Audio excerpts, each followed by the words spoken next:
How to get your vakalatnama signed when your client is in jail. आज की ये video law students और जो न्यूली इनरोल्ड एडवोकेट्स हैं जो कि लिटिगेशन में आना चाहते हैं उनके लिए बहुत ही इंपॉर्टेंट होने वाली है।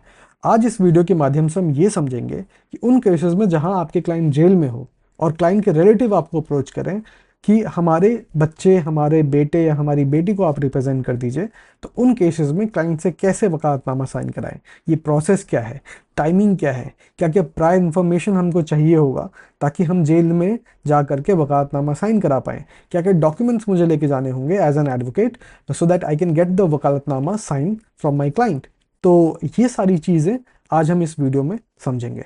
अब आपको जैसा पता है कि एफआईआर जैसी लॉज होती हैं, पुलिस ने एफआईआर लॉज किया, उसके बाद अरेस्ट कर लिया, उसके बाद मजिस्ट्रेट के सामने 24 घंटे में लेके गए, मजिस्ट्रेट में जुडिशियल कस्टडी में भेज दिया। अब जुडिशियल कस्टडी में क्योंकि आपके क्लाइंट है, आपको क्लाइंट से मिलने जाना पड़ेगा। इसके लिए आपको पता होनी चाहिए जेल की timing.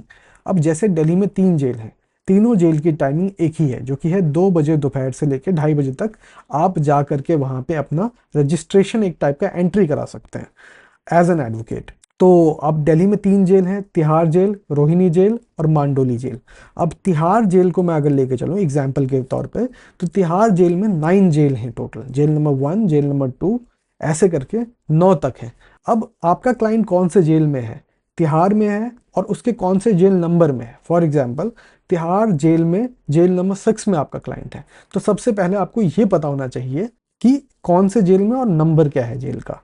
This is the first thing that you have to find out. तो पहला इंफॉर्मेशन आपके पास ये होनी चाहिए।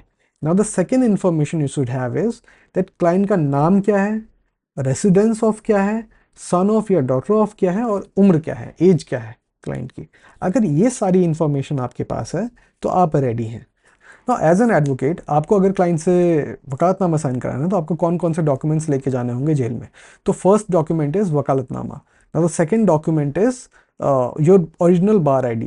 The third document is the photocopy of that bar ID. तो ये आपको 3 डॉक्यूमेंट्स लेके जाने होंगे जेल में।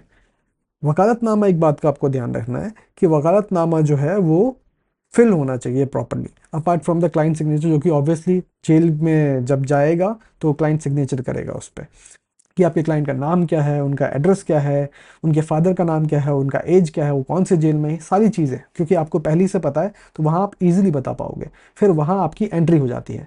जैसे ही आप वहाँ एंट्री करते हो वहाँ फर्स्ट चेकिंग होती है आपकी, जो जेल में एंट्री होने की फर्स्ट चेकिंग होती है। आप जैसे ही वहाँ सारी चेकिंग करा लेते हो, चेकिंग करके आप जेल ढूंढते हो कि जेल नंबर 6 कहाँ पे है, उसको लोकेट करवाते हो। तो आप अंदर जाते हो जेल के और आप पता कर लेते हो कि जेल नंबर 6 जी यहाँ पे है। आप जेल नंबर 6 में वहाँ पे जा करके जो मेन गेट है जेल नंबर 6 का, उस गेट पे जा करके वो जो आपका फील्ड वकालतनामा है वो आप उन्हें दे देते हो।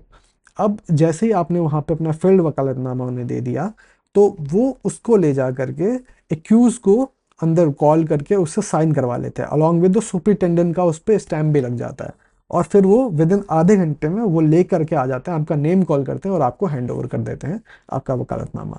तो ये ओवरऑल प्रोसेस है वकालतनामा साइन कराने का when your client is in judicial custody. अगर आपकी और भी कोई क्वेरीज होगी तो please put it in the comment box. I will try to answer your queries. Thank you.